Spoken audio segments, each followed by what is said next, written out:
This is your KCTV5 News Update.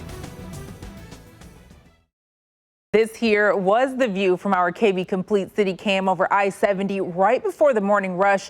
It was a foggy commute for many of us, and you can see the fog in the lights there of those street lamps. But now at noon, that fog has burned off. This is a live look here from that same camera. And with the fog out of the way, the path is now cleared for a nice warm up. Bill Hurlbrink is tracking just how warm it'll get. Bill. Yeah, we got a nice one on tap for us here today, Kelly. Like you said, the fog is pretty much mixed out here as the wind started to pick up. Sun is out now. We're seeing temperatures in the low 40s here. We've jumped up to just after noon here. 44 for KCI, 43 downtown, 45 in Olathe. A bit chillier there over in Marshall. Still hanging around the freezing mark there. Over the next 12 hours, I think we're going to get up to about 53 today under those sunny skies. Like Kelly said, all those clouds have moved out, so the sun is our primary controller of the temperature here this morning. Again, driving up towards 53. If you like this forecast, I'll wait till you see what I got in store for you on Wednesday. Kelly. All right, we're waiting for that. Thanks, Bill. Now, KCTV5 is tracking tragic developing news. Daisy Coleman's mother died by suicide.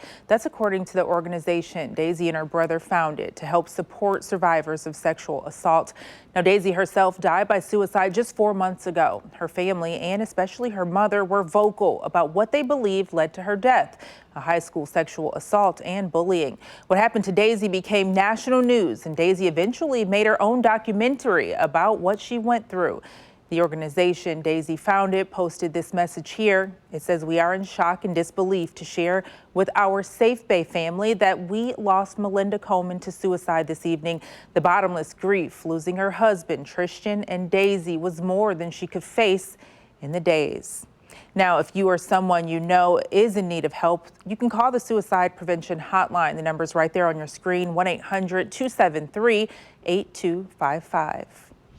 And KCTV5 stands for you, tracking the status of COVID-19 in our community. Less than 3 weeks until Christmas, and we're still seeing an average of 170 new COVID hospitalizations per day, and that's metro-wide. As far as the percentage of people testing positive for COVID, the positivity rate now sits just over 23%. And the number of available ICU beds is really slim in some counties. Take a look here. There are 107 beds metro-wide, 21 in Kansas City, just 2 in all of Clay County, 5 in Jackson County, and 21 in Johnson County. New at noon, another huge KC event canceled because of COVID. The Western Farm Show scheduled for February was canceled. This here is video from inside the event back in 2013. It's one of the area's biggest indoor ag events, taking over the American Royal Complex, drawing in farmers and ranchers from all across the Midwest. This would have been the Western Farm's 60th anniversary. Now, you may have seen the headlines recently that COVID-19 can cause erectile dysfunction. While the jury is still out on that, we did get a local doctor's response to the question, could the COVID vaccine cause women to become sterile? Let's listen. No, is the short answer to the question. That's kind of go-to misinformation. All right, well, that's some good news. We do expect to hear from the FDA on Thursday about Pfizer's vaccine, but Health and Human Services Secretary Alex Azar says if all goes well, we could get an authorization within days. And a tiny town in Belgium has become ground zero in the fight against COVID-19. Pfizer turned to the town of just 17,000. It's one of its largest production sites in the world now. Hundreds of millions of doses of the new COVID-19 vaccine will be made in this facility on the backside of town. We always say that we are going to save the world, and that's the feeling in our town. The people are glad that we can give a contribution and to leave this difficult period for a lot of people.